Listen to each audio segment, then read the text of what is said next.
नमस्कार दोस्तों। दिल्ली आंदोलन स्थगित कर दिया गया। सरदार बलबीर सिंह राजेवाल के आह्वान के साथ में 11 तारीख सुबह 9 बजे सब लोग अपने अपने घरों के लिए चल देंगे और टिकरी बॉर्डर वाले पातड़ा रोड से होते हुए अपने घरों के लिए जाएंगे और सिंधु बॉर्डर वाले जो है शंभू बॉर्डर से होते हुए अंबाला के रास्ते में से होते हुए जाएंगे अपने घरों की तरफ। 13 तारीख को अमृतसर हरिमंदर साहिब गुरुद्वारा साहिब में शुक्राने की जो है प्रार्थना की जाएगी, अरदास की जाएगी। दोबारा से पब्लिक वहाँ इकट्ठा होगी और 15 जनवरी को दिल्ली में संयुक्त किसान मोर्चे की दोबारा से मीटिंग होगी। इन सब चीज़ों के साथ में अब 15 जनवरी तक के लिए आंदोलन जो है वो स्थगित कर दिया गया है। अब दोस्तों, जो बलबीर सिंह राजेवाल ने छोटी छोटी बातें अपनी स्पीच में कही वो हम आपको बताना चाहेंगे। उन्होंने कहा कि आंदोलन ख़त्म नहीं किया गया है, आंदोलन स्थगित किया गया है क्योंकि पूरा 1 साल जो था उस संघर्ष में लगा।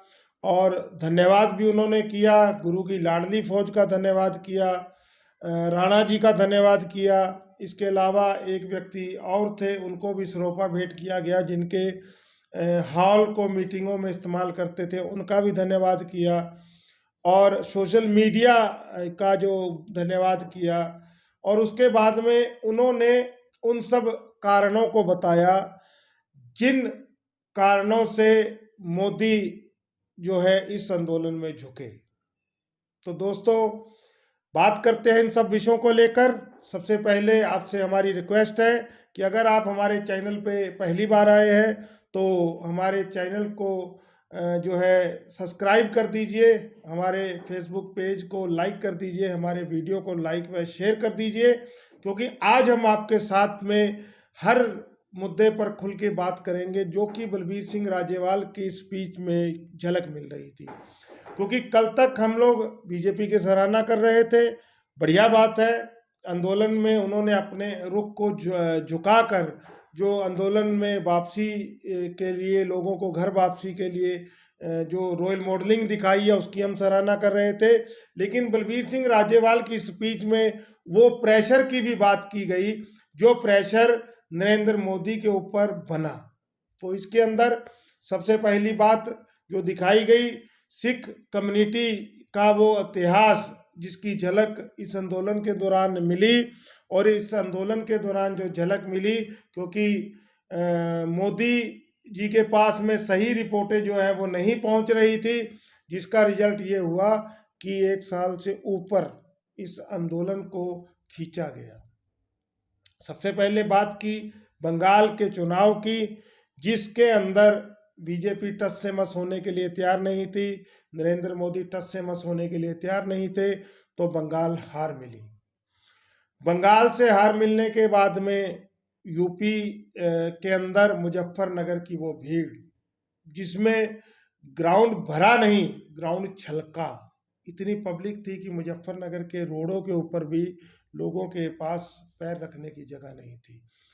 उसके बाद में दोस्तों, जो मेन प्रेशर बना हिंदुस्तान और भारत के ऊपर, कि जब मोदी जी अमेरिका के अंदर गए तो अमेरिका में मोदी जी का जो वहाँ की लोकल कम्युनिटी ने विरोध किया। लोकल कम्युनिटी में हम ये नहीं कह रहे कि अमेरिका वासियों ने विरोध किया, अमेरिका के अंदर भारतीय प्रवासियों ने जो विरोध किया, वो विरोध मोदी जी की भावना को बदलने में, मोदी जी के दिमाग को बदलने में उन्होंने वहाँ पर अहम भूमिका निभाई। इसके अलावा दोस्तों, जो वहाँ विरोध प्रदर्शन के दौरान जो वहाँ के प्रवासी भारतीय जो थे, जो कि आंदोलन से ही जुड़े हुए लोगों के रिश्तेदार थे और या उनकी फीलिंग को समझने वाले लोग थे, उन्होंने जब मोदी जी स्पीच देने गए तो उससे पहले एक पूरा पुलिंदा वहां पर पढ़ा गया। उस पुलिंदे में जो दोष लगे भारतीय गवर्नमेंट के ऊपर, दोष लगे जो बीजेपी गवर्नमेंट के ऊपर, इसके कारण मोदी जी जो है उनको पीछे हटना पड़ा। कमी क्या थी यहां पर, हम आपको ये भी बता दें कि यहां पर कमी ये थी दोस्तों कि जो नीति चल रही है वो नीति के अनुसार सब कुछ निजीकरण के हाथों में सौंप कर सरकार अपनी जिम्मेदारी से पीछे हटना चाह रही थी। और क्योंकि कारपोरेट जगत वालों ने ये बात रखी थी कि अगर सरकार हमसे मदद चाहती है तो हम लोगों को ज़मीन ठेके पे देनी पड़ेगी, ज़मीन को जिस तरीके से हम चाहें उसका हम इस्तेमाल करेंगे, और सरकार हमको बता दे उतना पैसा हम सरकार के खाते में जमा कर देंगे, सरकार आगे किसानों को वो पैसा डाले, लेकिन बाद के अंदर 50 साल की लीज पे हम उस ज़मीन को लेंगे और सरकार जो है या वहाँ का जो ज़मीन का मालिक है वो हमारे काम में टांग नहीं फंसा सकता। और इस बात को गवर्नमेंट ने मान लिया। दोस्तों, जिनकी रूपरेखा खेती करना है, किसानी करना है, खेतों में मेहनत करना है, इस चीज़ को उन्होंने मान लिया। बात उसके बाद जो राजेवाल जी ने कही एमएसपी को लेकर कि हम लोगों को जो कमेटी गठित की है उस कमेटी के अंदर इंपोर्ट एक्सपोर्ट के ऊपर बात करनी है, व्यापारिक नीति को धक्का ना लगे इसके ऊपर बात करनी है, और काश्तकार की जो उपज है उसको किस तरीके से वो फायदेमंद बनाना है इस चीज़ के ऊपर बात करनी है। कुल मिलाकर अब हम उम्मीद करेंगे, ये मेरा अपना अनुभव है, कि अगर ईमानदारी से सब वर्क हो गए तो मेरा देश वाकई में एक तीसरी शक्ति के रूप में उभर के आएगा। और अगर बीजेपी जैसे ये बात अगर मन में ये रखे बैठी कि हम लोगों को बदल दिया, हम लोगों को झुका दिया, तो दोस्तों शायद बात से दोनों पार्टियां पलट जाएं। लेकिन अगर अपने अंदर के हंकार को ख़त्म करके दोनों ग्रुप ईमानदारी से वर्क करेंगे तो मेरे को उम्मीद है, और मेरे को अंदर से एक आवाज़ आ रही है कि भारत की जो खेती है वो वर्ल्ड में चमकेगी और भारत ऐसी ऐसी उपजें देगा जो दुनिया के अंदर एक नए लगिए। जैसे आंदोलन के दौरान क्या हो रहा है कि आंदोलन के दौरान सरकार ने एक कानून बनाया, लागू होने से पहले वो कानून निरस्त हो गया, ये भी इतिहास है। लेकिन अगर अपने अंदर के अहंकार को ख़त्म करके दोनों ग्रुप वर्क करेंगे तो यहाँ पर दोस्तों सबसे बड़ी बात क्या होगी, एक नया इतिहास लिखा जाएगा कि किसान और सरकार दोनों जब मिल के वर्क करेंगे तो मेरे हिसाब से एक नया समझ लीजिए कि एक नया स्पष्ट एक नया सिस्टम पेश किया जाएगा। ये चीज़ अब हम इसको शब्दों में नहीं बयान कर सकते हैं, लेकिन दोस्तों यहाँ पे हालांकि मैं किसी की नीति के ऊपर उंगली नहीं उठाना चाहता, लेकिन एक चीज़ मैं कहना चाहता हूँ कि दिल्ली के तख्त का इतिहास रहा है भारत के इतिहास में कि गद्दारी भी हो सकती है। तो इसलिए जो बलबीर सिंह राजेवाल ने बात कही है कि फौजों को रेस्ट दिया गया है, छुट्टी दी गई है, लेकिन आंदोलन को खत्म नहीं किया गया, आंदोलन को सस्पेंड किया गया है, स्थगित किया गया है, और 15 जनवरी को दोबारा से संयुक्त किसान मोर्चे की मीटिंग होगी। यहाँ से दो बातों की झलक मिली है दोस्तों।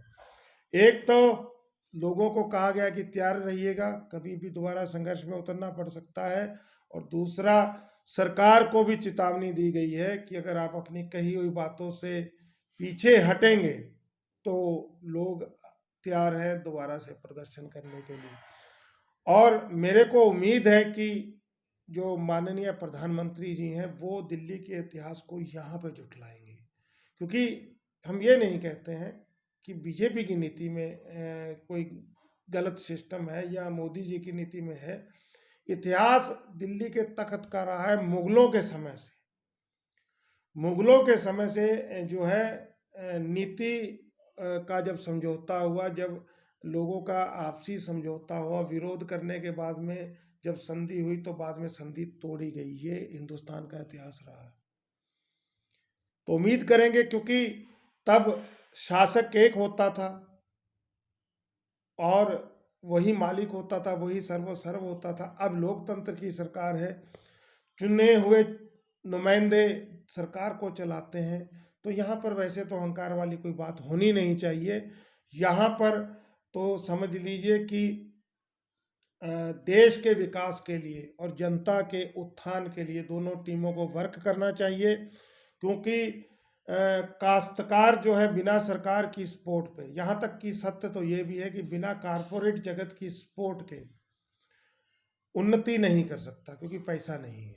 और सरकार जो है बिना मैन पावर के और ईमानदारी की मैन पावर के नया इतिहास नहीं रच सकती। ये दोनों सत्य हैं और दोनों एक ही सिक्के के दो पहलू हैं। तो यहाँ पर जो मेन खबर आई है कि आंदोलन खत्म नहीं किया गया, आंदोलन स्थगित किया गया। 15 जनवरी को दोबारा से मीटिंग होगी, वहाँ पे नई रूपरेखा तैयार की जाएगी और उसके बाद में विचार किया जाएगा। एमएसपी को लागू करने के लिए कमेटी बनाई गई है और उस कमेटी के अंदर जो विचार किया जाएगा कि कैसे जो है व्यापार को बढ़ावा मिलना चाहिए, कैसे इम्पोर्ट एक्सपोर्ट जो है उसकी नीति को हम लोगों ने फायदेमंद बनाना है, कैसे हमने विदेश व्यापार नीति को सही ढंग से लागू करके हमारे देश की इनकम को बढ़ाना है। पैसा, जब पैसा आएगा तभी देश तरक्की करेगा दोस्तों। तो ये दोनों पक्षों की तरफ से बहुत सराहनीय कदम है और शंकाएं जो है वो देखी जाती हैं, शंका भी रख के देखी जाती है, हर तरफ से बात को उल्टा पलटा करके रखा जाता है। लेकिन उम्मीद करेंगे कि परम परमात्मा के आशीर्वाद से अब ये देश तरक्की की तरफ आएगा, क्योंकि यहाँ पर आम जनमानस को लोकतंत्र के महत्व का भी पता लग गया, लोगों के एकजुटता का भी पता लग गया और सरकार जो है उन्होंने भी इस सारे इतिहासकारी आंदोलन को बहुत नज़दीकी से देखा है, इसका विश्लेषण किया है। अब दोस्तों विनती सिर्फ ये है कि आप वीडियो को लाइक शेयर जरूर करिएगा, क्योंकि चक्कर ये क्या है कि मैं ये वीडियो को बनाने से पहले विचार कर रहा था कि आप अपनी बात को जिस मर्जी ढंग से कहिए, लोग जो है चेहरा देखते हैं, सेलिब्रिटी होना चाहिए। तो दोस्तों हम लोग सेलिब्रिटी तो नहीं है, जितनी हमारे पास बुद्धि है उतनी बात हम लोग आगे रख देते हैं। सोशल मीडिया का हमारे पास प्लेटफॉर्म है तो उसके अनुसार रख देते हैं। और अगर बात में दम हो तो आप लोगों से बस यही रिक्वेस्ट है कि आप लोगों से लाइक व शेयर की ही रिक्वेस्ट करते हैं। और अगर बात में दम नहीं हो तो बहुत सी वीडियो हैं एक कोने में पड़ी होंगी, हमारी भी वीडियो एक कोने में पड़ी होगी, लेकिन चेहरा देख के बात को सुनना बंद कर दीजिए, क्योंकि ये देश अब बदल रहा है। यही अपनी बात को ख़त्म करते हुए दोबारा से इस देश के किसानों को हार्दिक बधाई देना चाहूँगा और इस सरकार को हार्दिक बधाई देना चाहूँगा, जिन्होंने बड़े भाई की भूमिका निभाते हुए, एक गार्जियन की भूमिका निभाते हुए किसानों की इस आवाज़ के अंदर विश्वास जताया है और नए इतिहास को रचने की तरफ मेरा देश बढ़ रहा है। ठीक है, कुछ कमियां पेशियां आती हैं, कुछ वैचारिक तर्क वितर्क होते हैं, लेकिन लोकतंत्र की खूबसूरती ही ये है कि हम लोग जो है इन तर्क वितर्कों के साथ में अपनी अच्छी बातों की तलाश करके एक नए भारत का निर्माण करेंगे। यही अपनी बात को ख़त्म करते हुए जय जवान, जय किसान, जय हिंद दोस्तों, धन्यवाद।